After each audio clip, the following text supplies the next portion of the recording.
Goburinか。I'm back, baby. Well, if anyone cares, that is. Goblin Slayer. People are having an absolute fit over this dark fantasy show set in a dark fantasy world where humans are constantly shit all over by mythical beasts that look at them as one of the pathetic little creatures they are at the bottom of the food chain. A show filled with brutal murder, torture, child slaughter, and rape. Ah yeah, murder, torture, child slaughter. That's pretty dark, dude. Rape too, wait. Rape? What? How the fuck can this be so obscene? We cannot have rape in our Chinese cartoons now, can we? Yes, people are freaking out over the rape scene in a dark fantasy show that is specifically showing how being overconfident in this world it's set in will shit all over you and remind you of where your place in it is. If there are people that are upset about this kind of stuff, okay, that's fine.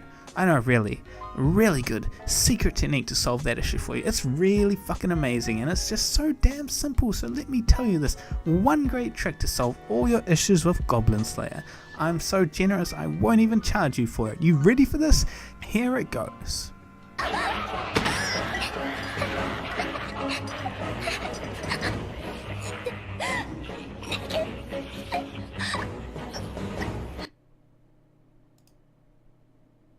Holy shit, it's a revelation! Is it just that easy? Is it too good to be true? No, it's really just that fucking easy. If you don't like the rape in Goblin Slayer, okay, that's great. Cool story, bro. Don't watch it. An end of story, right? Oh, hell no! The absolute shitstorm from people not liking something and being so upset over it they have to go and tell everyone else they shouldn't like it either is just absolutely hilarious. Unfortunately, what's not so funny is when they take it further than just pathetic whining and advocate for it to be changed or even outright banned. I will never understand the mindset of someone who doesn't like something and instead of just choosing not to watch that something they don't like, they are so self-centered they have to make sure that A, either it changes into something they do like, or B, it ceases to exist and that no one else is even allowed the chance to see it. It is rampant narcissism to think of yourself as that important that because you don't like something, it needs to be changed or banned. There are many forms of entertainment in this world. We are so spoiled for choice, there are just too many options to ever consume them all. But instead of just moving on to something else they like, these kind of people take the mindset of, I don't like this and no one else is allowed to like it, so I will go on a campaign to shut that shit down.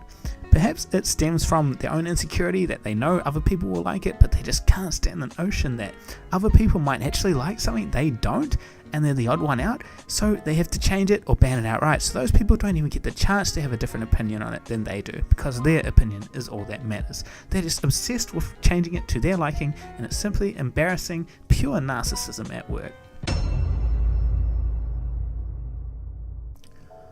Banning forms of entertainment that don't impose any physical harm on real people is outright wrong, and I don't even need to argue that. It's the changing it to appeal to a wider audience kind of bullshit that I want to tackle, because creators or the investors of creators actually buy this shit, and it has been a death sentence in so many forms of media that go along with it. Just off the top of my head, I know Dead Space 3 was a prime example, and you bet the newest iteration of Dead or Alive is going to fucking die. The show, game, product, whatever it is, it becomes popular and gains a following for what it is. Anime is now doing this and shifting into the mainstream because of exactly what it currently is. A medium with a culture of innovation and uniqueness, and just batshit insane a lot of the time, that is just so refreshingly different from the bland, endless, stereotypical drivel pushed out by the West these days, especially in theatres, my god. If it is changed and homogenizes to appeal to a wider audience, that basically means toning down or outright removing exactly what makes it so unique in the first place, exactly what made it popular. You do that, you lose the core audience that followed it for all those things and made it successful in the first place. Before the popularity, they were there and they loved it for those things, and now the new crowd that comes in due to its rising popularity wants to remove exactly that.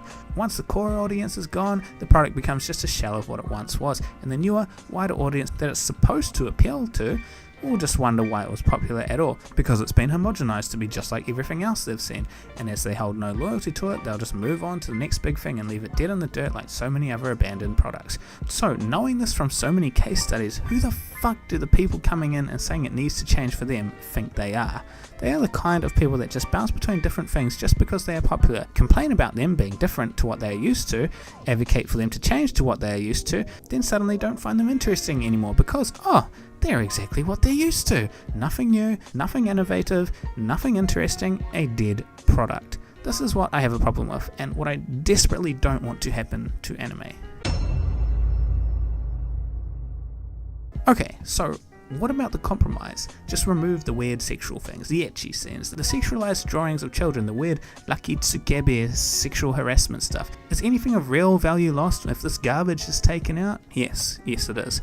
Not so much because I care about the stereotype of the protagonist falling over and landing on the giant fucking tits of his crush. I actually hate those stereotypes and don't generally watch many shows that feature them, but there is a reason they exist, because they do appeal to certain consumer bases, especially in Japan, so they should be able to exist. They should not be pushed out just to appeal to a wider audience. They have their place in certain shows, and other shows don't worry about them. The diversity within anime deals with these issues itself. If you don't like them, don't watch those shows. If you do like them, do watch those shows. It's that fucking simple.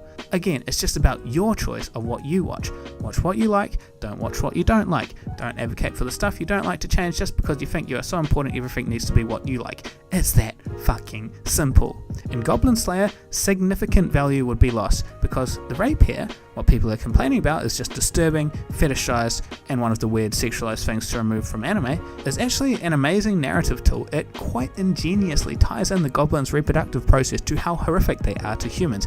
It gives them a biological reason for the horrific shit they do to human women, without just going back to that typical, often nonsensical lust reason a lot of other things may use as the motivation behind a good old rapping.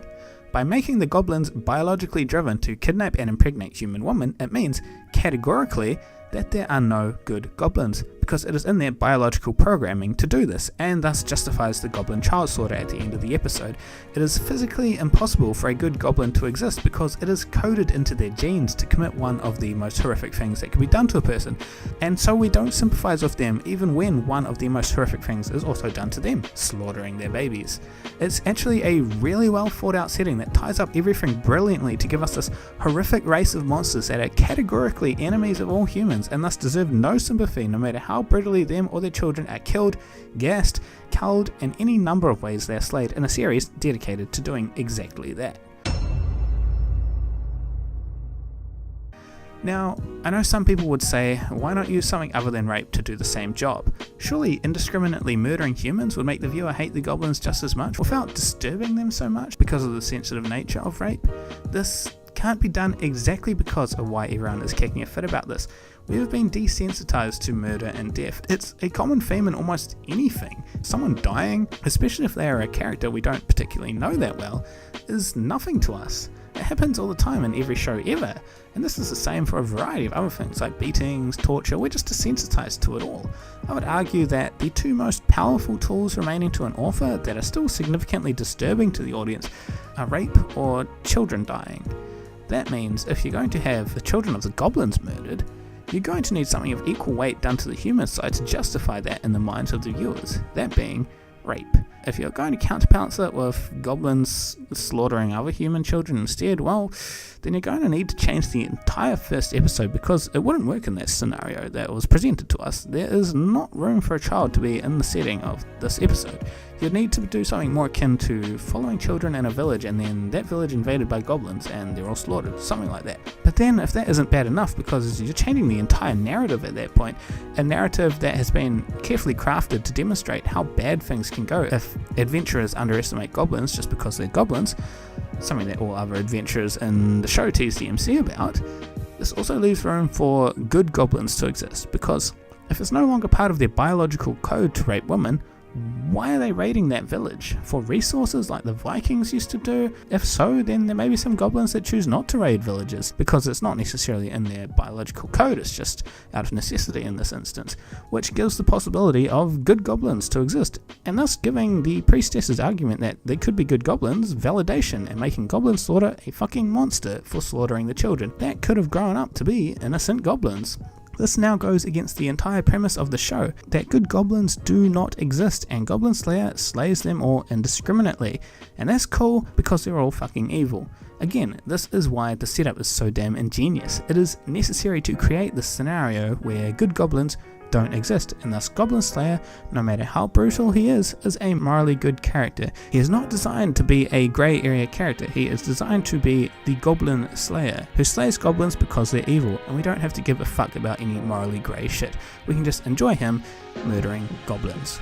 Anyway, the takeaway from this is, it's not as simple as just swapping out the rape for something else because it may be too disturbing for some people. It's actually tied into the entire ecosystem of the anime settings and is an integral plot device. And look, I just want to say this, even though I shouldn't have to, it's kind of self-evident to any normal human being.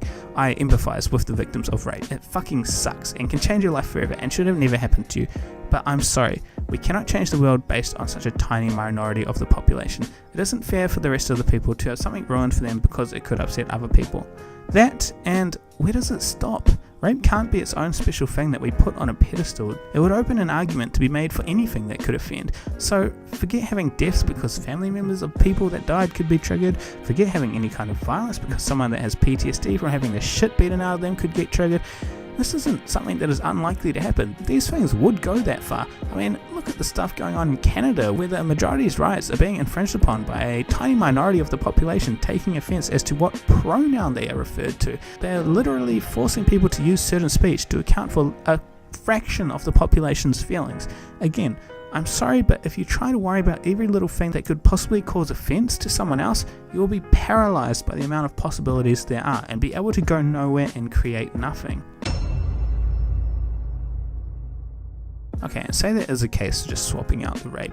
Say that I didn't present any of this, and that it would be suitable, and it could just be done like that.